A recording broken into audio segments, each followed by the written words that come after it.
انا متحمس جدا ان انا اصور الحلقه دي. بس الاول خلوني اقول لكم كالعاده انا جبت كام شنطه من معرض الكتاب. يلا 1 2 3 4 نزل دول 5 6 كمان دول ودول فيلا بينا اقول لكم انا جبت ايه الحلقه دي. صرفت فلوس ولكن مبسوط جدا بالكتب دي، فيلا بينا نبدأ.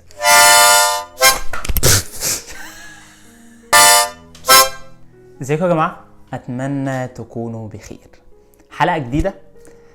انا كل مرة حاسس ان انا بعتذر ان انا مش بنزل حلقات جديدة، ولكن ده بيكون والله غصب عني.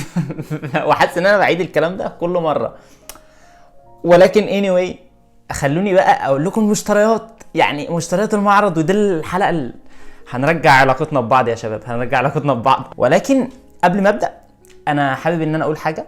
الاول احنا بندعي لاخواتنا في سوريا ولبنان وتركيا، كل اخواتنا المتاثرين، وسواء اخواتنا في الدين او في الجانب الانساني. اتمنى ان احنا ندعي لهم ونقرا للاموات منهم الفاتحه، واتمنى ندعي لهم دايما بالرحمه حتى لو مش هنقدر نساعدهم يعني. ولكن انا اتمنى ان احنا نقدر نساعدهم حتى لو هنتبرع لهم يعني. وهحاول اشوف حاجه، ان احنا مش عارف الناس بتتبرع ازاي، ولكن في مسجز بتتبعت او حاجه انا الحقيقه مش عارف. فلو حد يعرف يقول لي احنا نقدر نتبرع ازاي، وانا هحط اللينك تحت في الديسكريبشن بوكس. يلا نبدا حلقتنا. الاول انا حابب اقول حاجه. وانا كنت بتفرج يعني قبل ما اعمل فيديوز على اليوتيوب، لما كنت بتفرج واشوف حد جايب 100 كتاب من الناس، كنت بستغرب. بقول الناس دي هل طبيعي ان شخص يدفع فلوس في 100 كتاب؟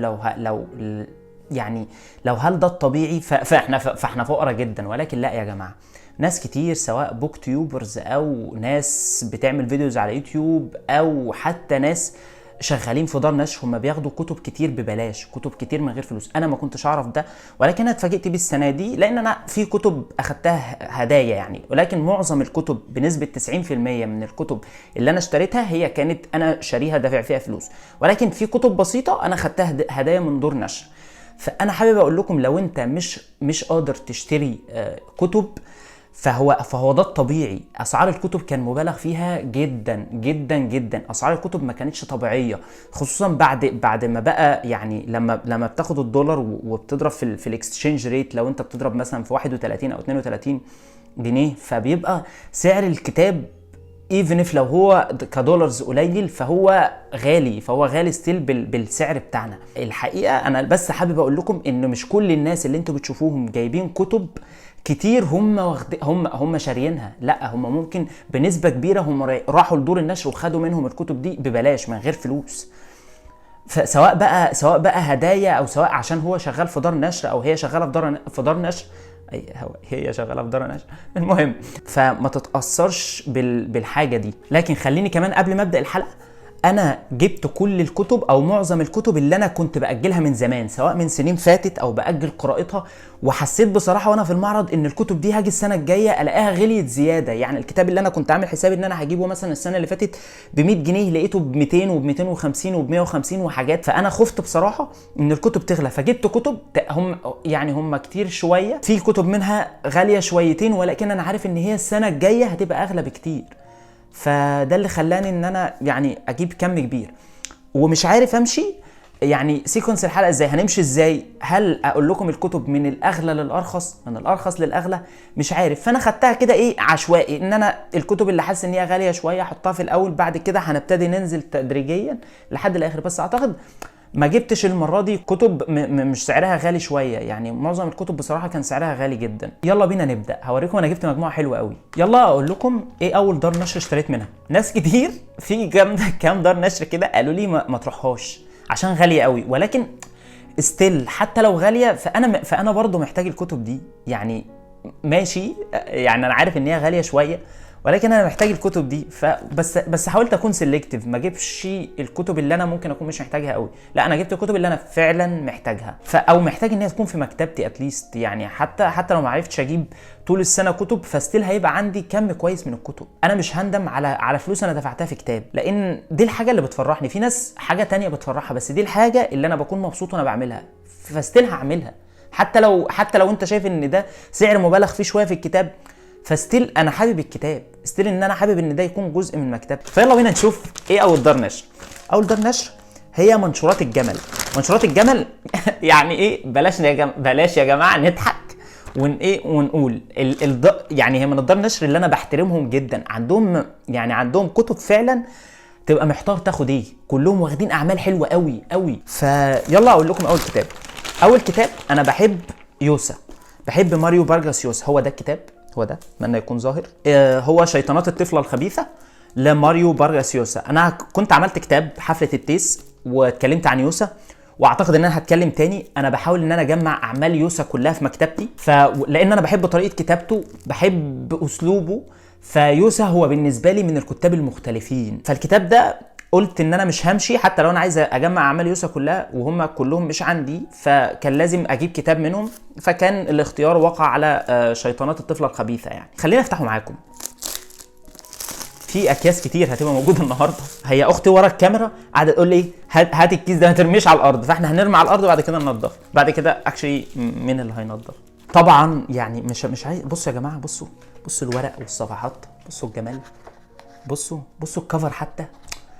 يا جماعه احنا واقعين في حب الكتب والله يا جماعه، والله احنا واقعين في حب الكتب. شايفين النسخه؟ جمال والله. بعد كده المياه كلها بلون الغرق لسيوران. بصراحه انا بجمع اعمال سيوران، يعني هو من الكتاب المحببين الى قلبي، بقراه في الوقت اللي انا فعلا اكون مش حابب ان انا اشوف كلام كتير على ورق. كان الاختيار المره دي على المياه كلها بلون الغرق، ويعني مبسوط جدا ان انا جبته. ويلا نفتحه. انا محتاج حاجه عشان الكيس ده. بصوا، طب افتح الكيس ده، استنى. طبعات احلى احساس في الدنيا، احلى احساس وانت بتفتح كتاب. بصوا يعني مش عارف بفتح ايه. طيب شايفين يا جماعه؟ شايفين الجمال؟ شايفين الطبعه؟ الكتاب الثالث وهو المعطف. ناس كتير هتبقى عارفه الروايه دي، انا قراتها PDF، ولكن كان لازم يكون في نسخه منها عندي. يعني انا لما بشوف، يعني هو الادب الروسي هو مختلف وكلنا متفقين على ده، وروايه المعطف واحده من الروايات المختلفه جدا، يعني رغم صغر حجمها لكنها يعني روايه جميله. لما لقيتها قلت لا، لازم تكون في مكتبتي، لازم. استنوا ما افتحها برضو. فتح الكتب ده احلى احساس في الدنيا. بصوا احلى احساس ممكن تجربه، ممكن بني ادم يجربه، هو احساس الكتب. هي دي من جوه، هي بسيطه جدا ولكن هي مختلفه. استنوا اما اشوفها لكم كام صفحه. هي 85 صفحه، ولكن بصوا الجمال. شايفين حتى الديزاين بتاعها حلو قوي بصراحه. رغم ان انا مش بحب اللون ده، بس الديزاين يعني اول لطيف. كده خلصنا منشورات الجمال. يلا نروح اللي بعده. بعد كده نروح لدار صفحه 7. بصوا الدار النشر دي انا بحترمهم جدا.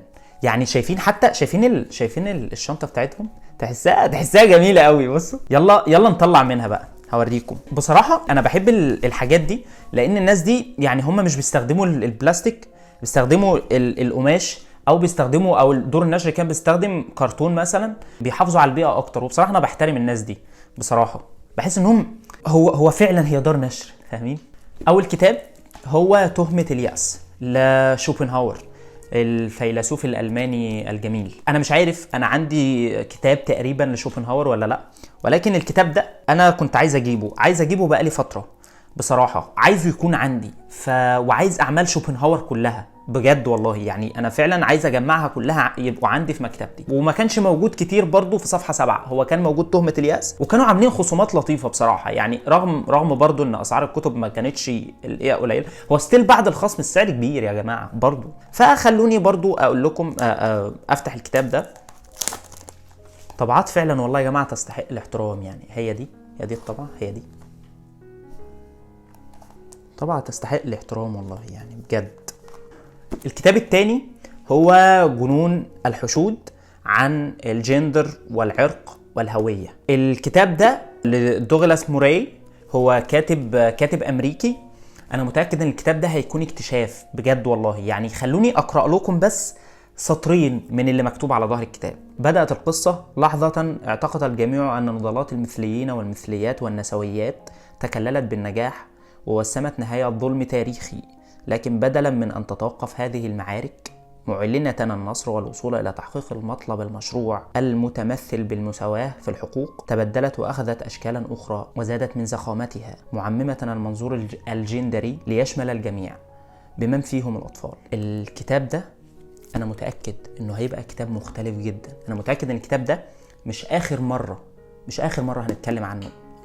الكتاب ده تقريبا أول مرة ينزله ترجمة. هو أنا متأكد إنه هيبقى اكتشاف ده يعني. فده تقريبا ده أكتر كتاب أنا متحمس إن أنا أقرأه.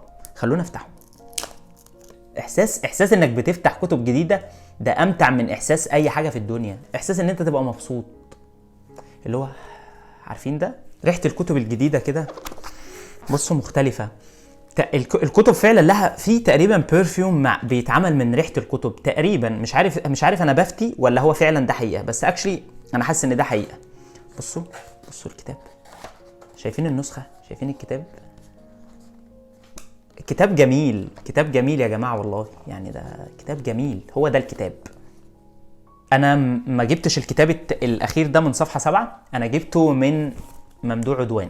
الكتاب حيوانات الانسان ناس كتير هتبقى عارفاه، ناس كتير عارفة ممدوح عدوان، ودي الطبعة 13، فالكتاب غني عن التعريف. ولكن انا ما قرأتوش وكنت حابب ان يبقى فيه نسخة من الكتاب عندي.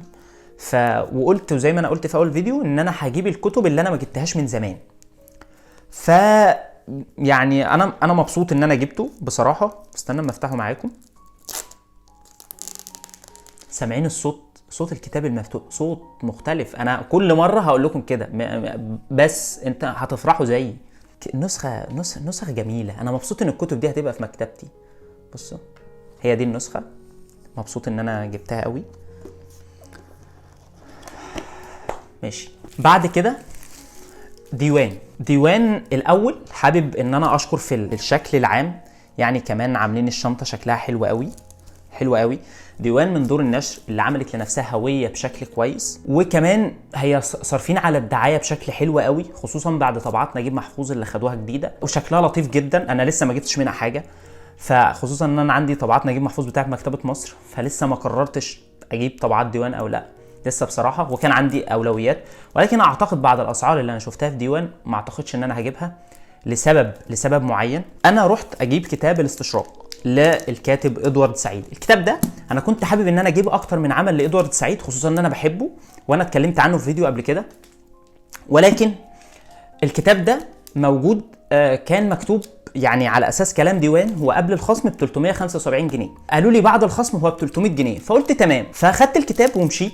سالت اصدقائي في تنميه، الكتاب لقيته بعد الخصم في تنميه ب 250 جنيه، هاوفر ان هو قبل الخصم اصلا ب 320 جنيه. انا تماما متفق ان دار نشر لازم يبقى لها هامش ربح، احنا مفيش مشكله، ولكن برضو يبقى من اولوياتك ان الناس تقرا، من اولوياتك ان انت تساعد الناس ان هم يشتروا كتب، انما مش تتارجت فئه معينه ان هم يشتروا. يعني اصل هي الطبيعي ان الكتب هي للناس كلها، مش بقت هي. احنا دلوقتي بقينا يا جماعه انا فعلا لازم اتكلم على ده. هل الكتب هي ستيل مخدرات الفقراء زي ما قال الدكتور احمد خالد توفيق، ولا خلاص هي بقى في فئه معينه من الناس احنا دور النشر بتارجتهم؟ ليه ان يبقى كتاب في نفس دار النشر هاوفر ان هي مش مشاركه في المعرض تنميه ب 250 جنيه وعندك انت ب 300 جنيه؟ ما كنتش حابب ان انا اتكلم في النقطه دي الحقيقه، ولكن ستيل هو اسعار مبالغ فيها. ليه؟ انت دار نشر مصريه. اتمنى فعلا ان دور النشر المصريه تراعي القراء الموجودين، لان في ناس مش هتقدر تدفع الرقم ده، فاحنا ما نزودش اكتر بقى. الموضوع ويرد بصراحه. انا بصراحه لما لقيت كده انا اتضايقت، انا اسف. وبرده كنت ناوي ان انا اشتري كتب زياده، ما اشتريتهاش. اشتري كتب واطلع بره الاقيها ارخص. ليه؟ يعني طب ما انا اروح اجيبها من تنميه، ايه الفرق يعني؟ فتمام. بس ده اللي انا كنت حابب اقوله. ولكن ستيل هي ديوان صارفين كويس على الدعايه وصارفين كويس على الهويه بتاعتهم، ولكن ستيل الاهم من انك تصرف على الدعايه والهويه، الاهم ان انت تصرف يعني تحط ده في خصم للقارئ عشان الناس احنا بنساعد الناس تقرا ولا بنقول لهم ما تشتروش كتب، روحوا اشتروا كتب مضروبه؟ انا اسف والله، انا اسف ان انا انفعلت، ولكن ده غصب عني يعني. انا اسف. تنوير بقى، ناس كتير قالت لي ما تروحش تنوير، ولكن انا بحب تنوير، بحب الناس اللي هناك، بحب الفايبس اللي بتبقى هناك. ببقى مش عايز امشي، ببقى مش بجد. انا رحت اخدت الكتابين ومشيت بسرعه عشان عارف ان انا لو وقفت هجيب كل حاجه انا عايزها من تنوير وهمشي وهمشي من المعرض، مش هجيب من دور نشر تانية. فالحمد لله ان هي جت على قد الكتابين دول، انا كنت فعلا محتاجهم، محتاج اجيبهم من فتره كبيره. اول كتاب هو اسباب وجيهه للمشاعر السيئه، احدث الافكار في مجال الطب النفسي التطوري للعالم الامريكي والطبيب النفسي راندولف ام نيس. الكتاب ده انا كنت عايز اجيبه بقالي فتره، انا شفته انجلش، شفته على النت اصلا، ولكن انا قلت لازم اجيب النسخه العربي، لازم تكون عندي في المكتبه يعني. فيلا بينا نفتحه، خلينا نفتح كده. سامعين الصوت؟ سامعين الصوت اهو. خلينا نعملها كده، طلع الكيس كده. حاسس ان انا عايز انزل موسيقى اللي هي تا تا تا تا تا. هو ده الكتاب، هي دي النسخه. الكتاب اللي بعده هو قلق السعي الى المكانه. الكتاب ده غني عن التعريف، للكاتب آلين دو بوتون. الكتاب ده ناس كتير اتكلمت عنه ولكن انا ما كنتش قرأته، فحبيت ان هو يكون في مكتبتي عشان اقراه يعني. واعتقد ان الكتاب ده يعني اضافه كبيره، خصوصا ان انا قرات نفس الكاتب عزاءات الفلسفه زمان، وكان كتاب كويس جدا. فاعتقد ان هو يستاهل يكون موجود في مكتبتي الحقيقه. مش عارف المدى، انا رحت المدى ما جبتش حاجات كتير السنه دي بصراحه من المدى، ولكن انا مش عارف هم ادوني الشنطه دي ليه. مش عارف. انا بحب المدى والله قوي بصراحه يعني، ويعني مبسوط ان انا رحتهم. وكمان لما رحت بعد كده في اخر المعرض لقيت معظم الكتب اللي انا كنت محتاج اخدها خلصت يعني. في اكتر من كتاب كده كنت محتاجهم، سأخون وطني يعني ما لحقتش النسخه بتاعتي، فهحتاج اجيبهم مثلا من تنميه ولا حاجه. ولكن اول كتاب انا جبته منهم كان هو المسرات والاوجاع للكاتب والروائي العراقي فؤاد التكرلي. هو الكتاب ده يعني دي نسخه جديده، دي طبعه جديده.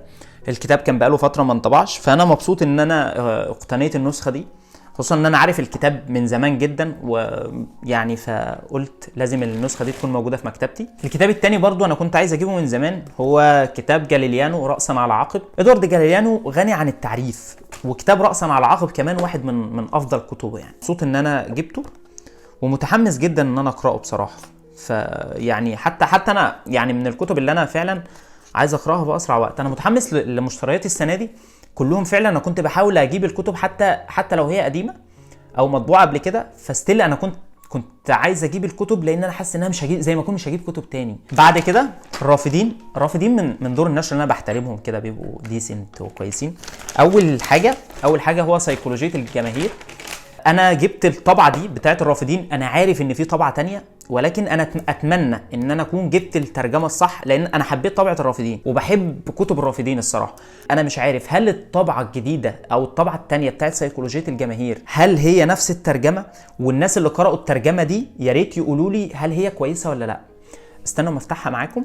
انا بحب افتح كتب الرافدين لان تحسها كده كتب لها رونقها كده، فاهم؟ هو ده الكتاب، هي دي الطبعه من جوه. فيا ريت لو حد قرأ بالترجمه دي يقول لي. هما كمان ادوني هديه، هو كتاب صاحب الظل الطويل للكاتبه الامريكيه جين ويبستر.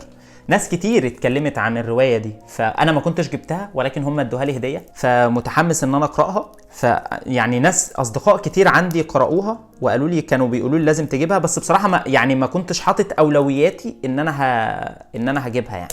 حاسس ان الاوضه بتاعتي هتتملي اكياس من بتاع الكتب، فالموضوع هيبقى صعب قوي. لكن يعني بص كده، هو ده الكتاب.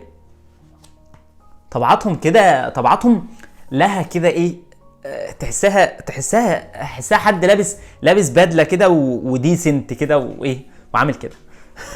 اللي بعده حاسس ان انتوا تعبتوا معايا ولا انا اللي تعبت لوحدي.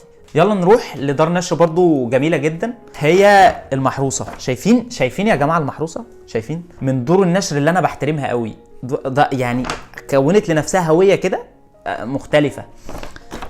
شايفين الشنطه؟ كرتون. دي الشنط بقى، فاهمين؟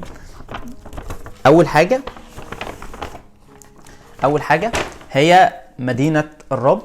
الكاتب والروائي البرازيلي باولو لينس. هي ترجمه كريم كيلاني، هي ادب برازيلي.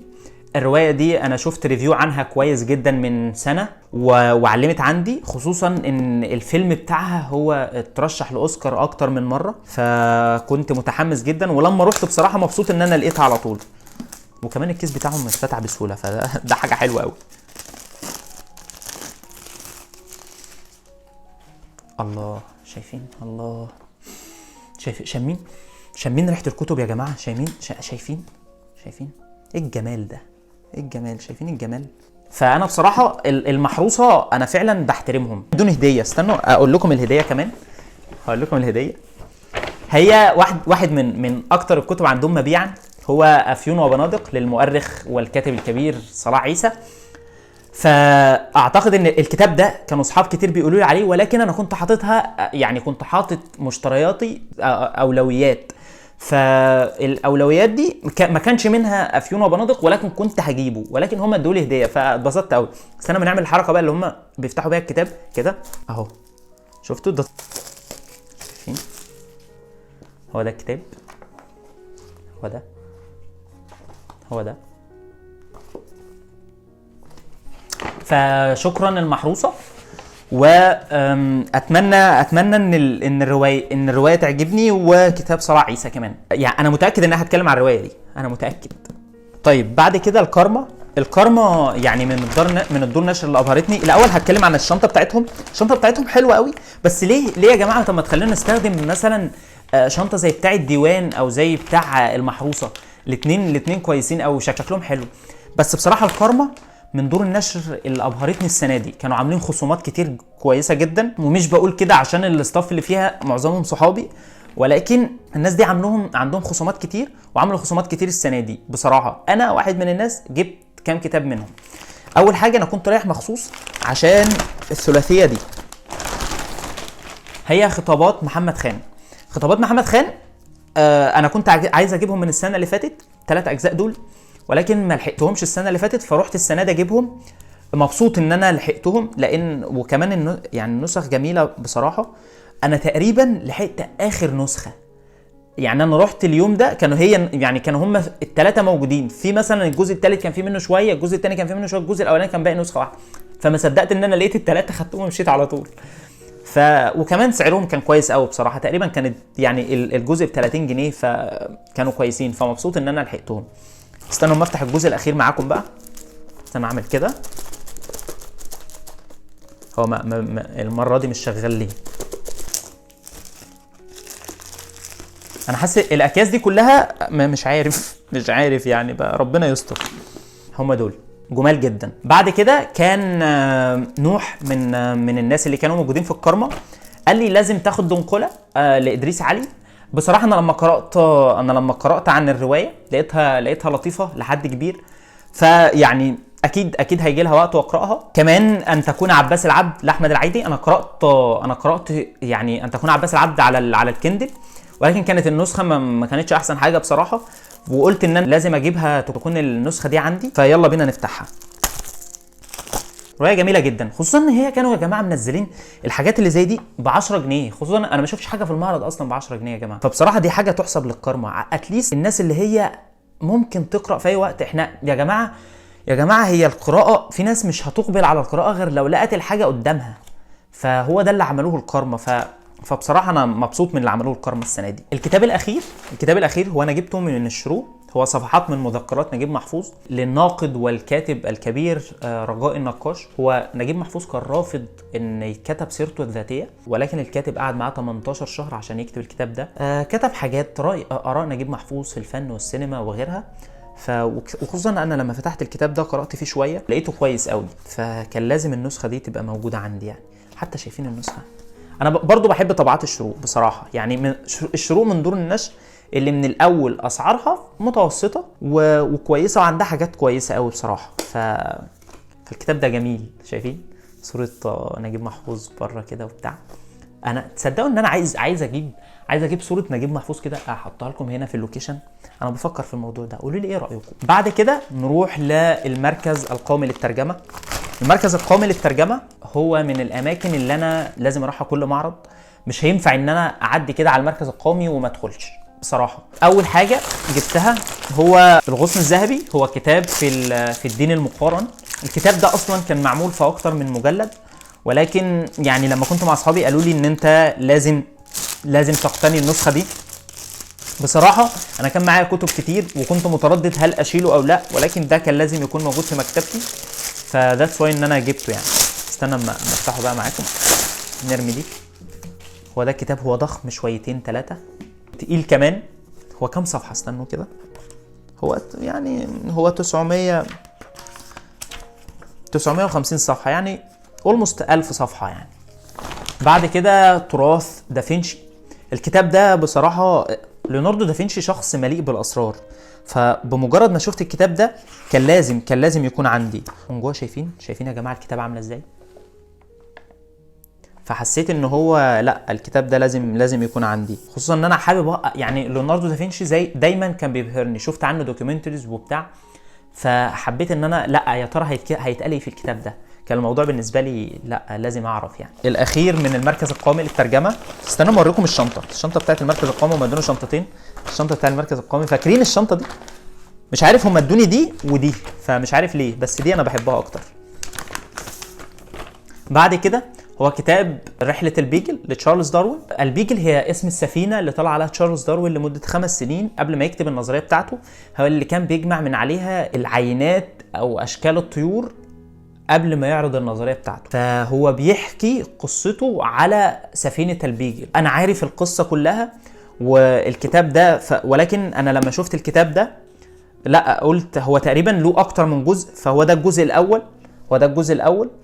فمش عارف، ما شفتش بصراحه الجزء الثاني. لو حد عارف الجزء الثاني يقول لي اسمه، ولكن انا لما شفتها كنت عايز اعرف بقى شكل السفينه عامل ازاي، خصوصا ان في رسومات شكل السفينه اتحركت منين لفين، كان احساسه ايه وهو على ظهر السفينه، خصوصا ان في قصه للقبطان بتاع السفينه، فالموضوع جميل يعني. فمبسوط ان انا جبت الكتاب ده. بعد كده المجلس الوطني للثقافه. تقريبا هم والمدى جايبين الشنطه من نفس المكان، ولكن جبت اول حاجه من عالم المعرفه. هم 3 اصدارات لعالم المعرفه. استنوا في حاجه، في دي انا بحب الحاجات دي، مكتوب عليها صانع السعاده، كيف تصنع السعاده لمن حولك. شايفين شكلها حلو قوي. عارض جوه احدى اصدارات عالم المعرفه. انا ما افتحه، يلا افتحوا معاكم. بصوا هفتح كل الكتب معاكم النهارده. هعار الجوع، الغذاء والعداله والمال في القرن 21. هو ده الكتاب.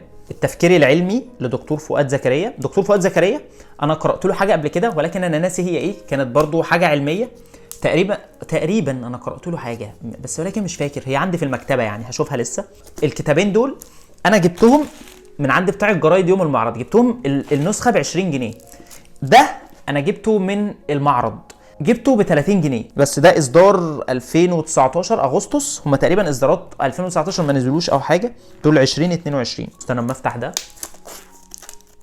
مبسوط ان انا بفتح كل الكتب دي معاكم. هي دي، هو ده النسخه. اكتشاف بحار العالم، ده اللي انا جبته منهم، ده معمول 2019. ده انا جبته من المجلس الوطني للثقافه الكويت يعني. لان هو مش عندي بصراحه، ونسخ 2019 مش بتبقى متوفره غير في سور الازبكيه. شايفين بتلاقوا دايما الفاصل بتاعهم الجميل اهو، شايفين. بعد كده الاخير هو الهيئه العامه لقصور الثقافه.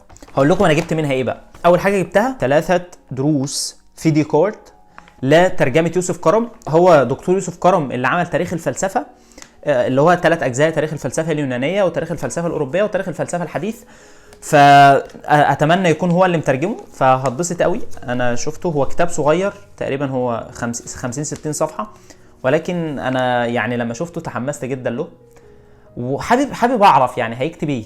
فالكسندر كويري انا قرات له قبل كده، فعايز اعرف ممكن هو بيكتب برضو كتب قصيره في الفلسفه.